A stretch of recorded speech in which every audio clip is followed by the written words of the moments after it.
Խոսենք Գարքոնիկի մարզում առաջացած հրդեհի մասին։ Հրդեհի ազանքը ստացվել է ամսի 21-ին, փրկարար ծառայությունը մեծ թվով ուժեր ներգրավեց դեպքի վայր հրդեհը կանխարգելելու համար, գրեթե մոտ 1400 փրկարար ծառայող մասնակցեցին հրդեհաշիջման աշխատանքներին։ Հրդեհը արդեն իր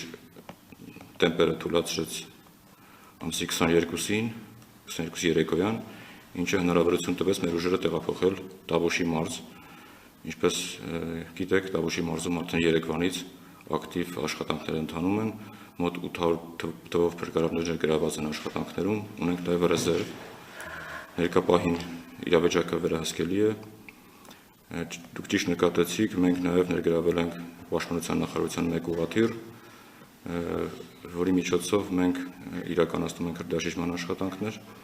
Հայտնի է, որ ներքին գործերի նախարարությունը նման տեխնիկա ձեռք բերելու ներկայումս անհրաժեշտություն չունի, քանի որ դա համարվում է թանկ պահվող տրանսպորտային միջոց, ծառայությունը շատ թանկ է դրա պահելու համար,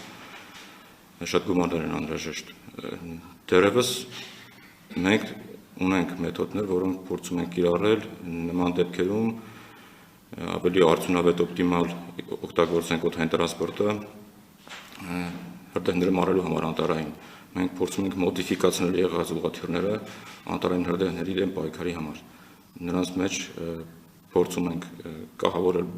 հատուկ բակեր, որոնք հնարավորություն կտան ուղղաթիռին ավելի մոտիկից իրականացնելու հրդեհաշիջումը։ Ձեր ռեսուրսների հիմա բավարար է սոցիալական ցանցերում կամավորական խմբեր ձևավորելու հայտարարությունները լինում, դրա հնարավորությունը կա։ Հրդեհաշիջման աշխատանքներին ներգրաված են ոչ միայն փրկարար ծառայության աշխատակիցները, ծառայողները, նաև էկոպարակները, ոստիկանության ծառայողները, կամավորները, բնակչությունը, այնպես որ ներկապահին իրավիճակը վերահսկելի եւ ուժերը բավարար են։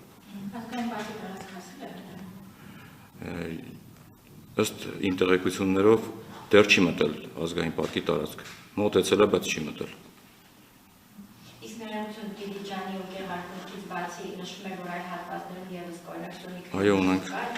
ունենք հրդեհներ նաև Սյունիքի մարզում, Լոռու մարզում, Շիրակի մարզում։ Ունեցել ենք, դրանք արդեն թույլ են մարվել են, նրան մնացել է